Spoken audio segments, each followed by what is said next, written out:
Okay, magandang araw po sa inyo mga brothers. Welcome po muli sa aking channel, Mariano Brothers Moto TV.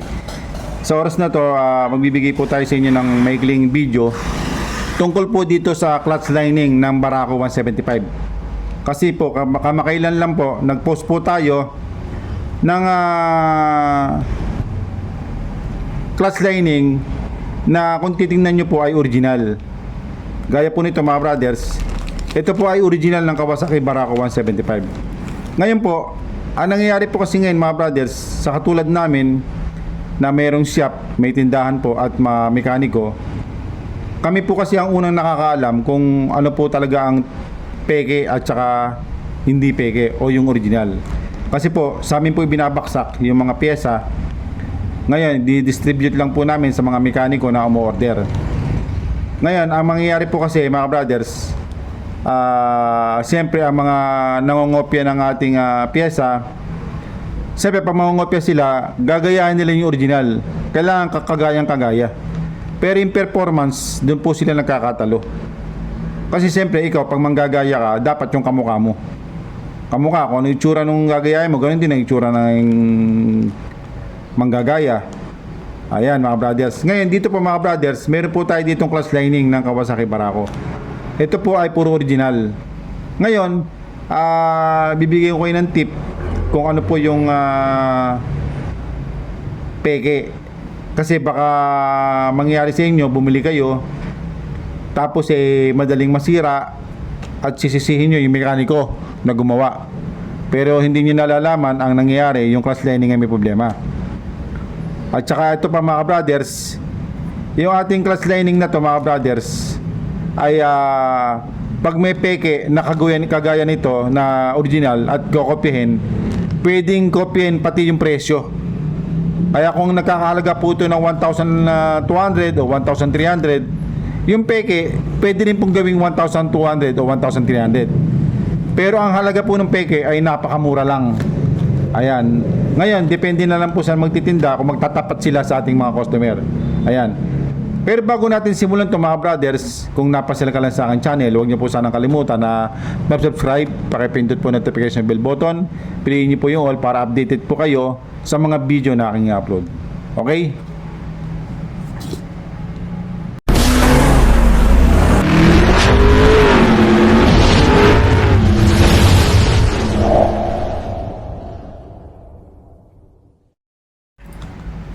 Okay mga ka-brothers, ito.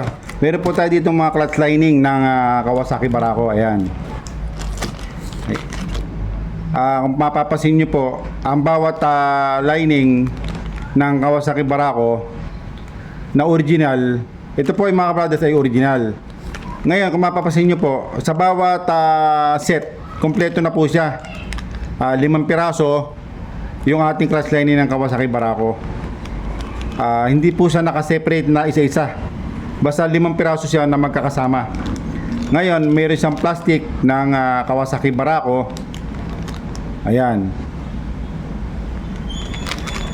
At mayroon siyang pinaka-sticker niya mga brothers na nakalagay po doon yung kanyang part number, kung kailan siya ginawa. Ayan mga brothers. At yung quantity niya, ilang piraso. Ayan. Tapos yung kanyang gumawa, yung Kawasaki mismo, ayan. Mapapasin niyo po yung kanyang balot ay maayos mga brothers. Genuine parts ng Kawasaki. Ayan. Ngayon, siyempre, ang halaga po nito mga brothers, mabanggit ko lang, mahigit po 1,000, 1,200 o 1,003. Meron naman po sa ibang lugar, 1,400. Depende po sa lugar. Kasi po nangyayari, pag ang isang pyesa ay common na sa ganun lugar, nagiging mura.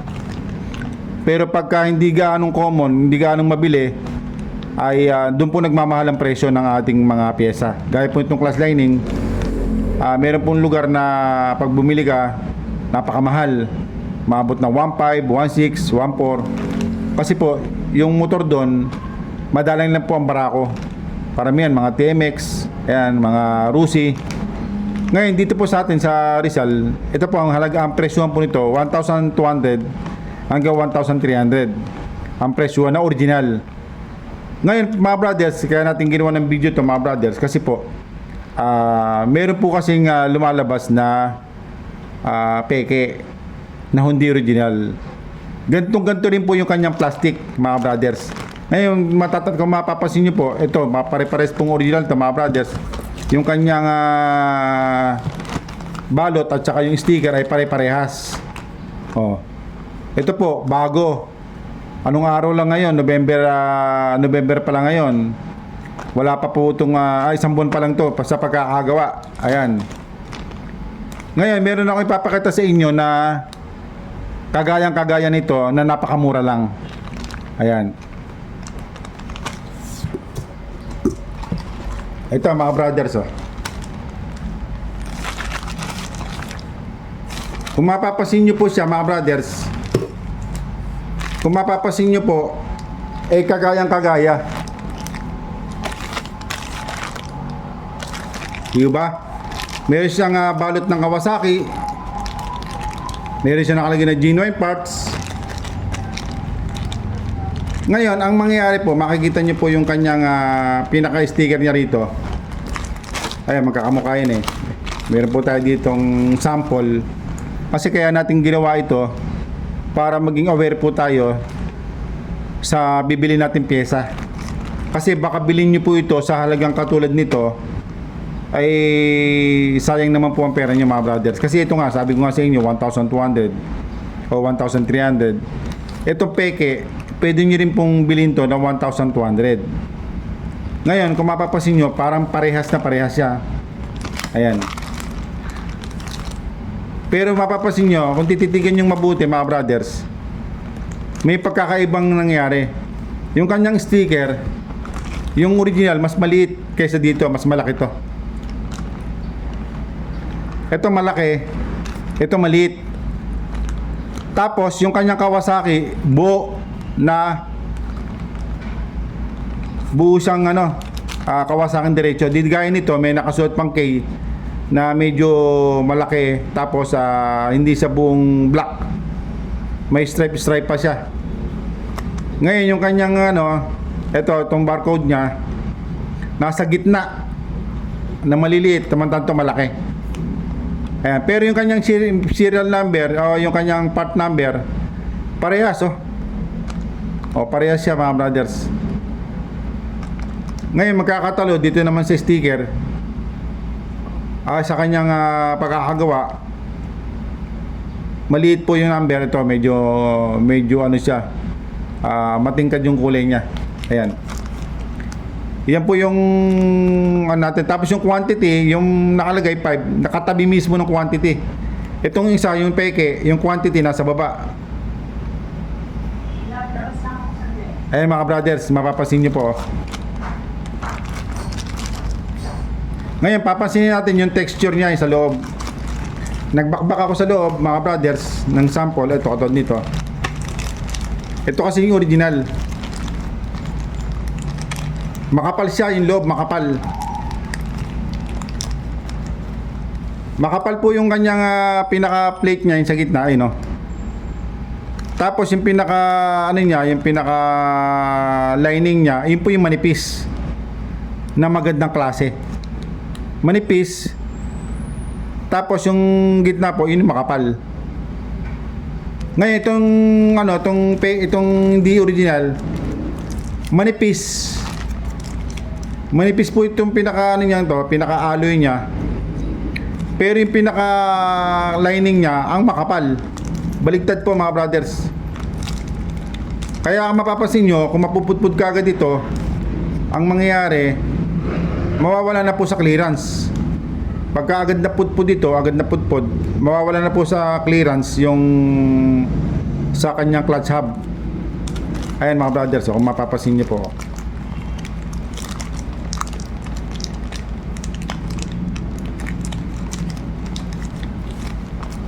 Ayan mas makapal po itong alloy nitong original kaysa po dito sa hindi original. Ito medyo manipis. Ngayon, pagdating naman po sa lining,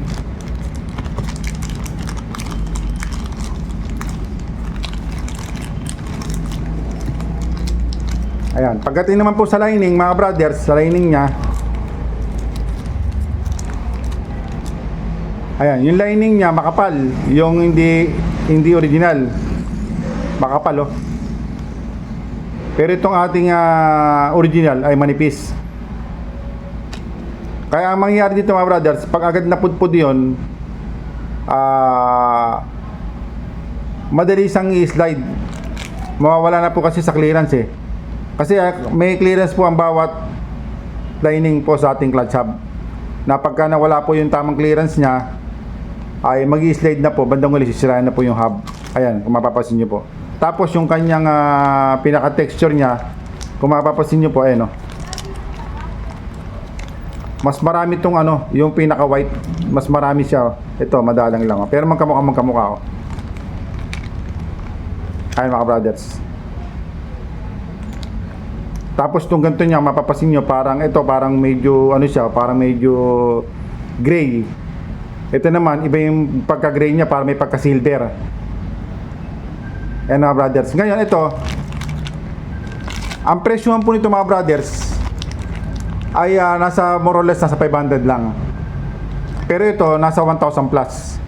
Ngayon pwede niyo pong ibenta to ng ganung halaga kung hindi ka magtatapat sa customer mo. Pero kung magtatapat ka, ibebenta mo lang to ng mababang presyo. At ito ay yung mataas na presyo. Yan po mga brothers. Pansinin niyo mabuti mga brothers yung kanyang pagkakaiba. Ayan. Sa mga nagtatanong sa atin, yung pagkakaiba ng clutch lining ng Kawasaki Barako, ayan, yung likod, pansinin nyo mga brothers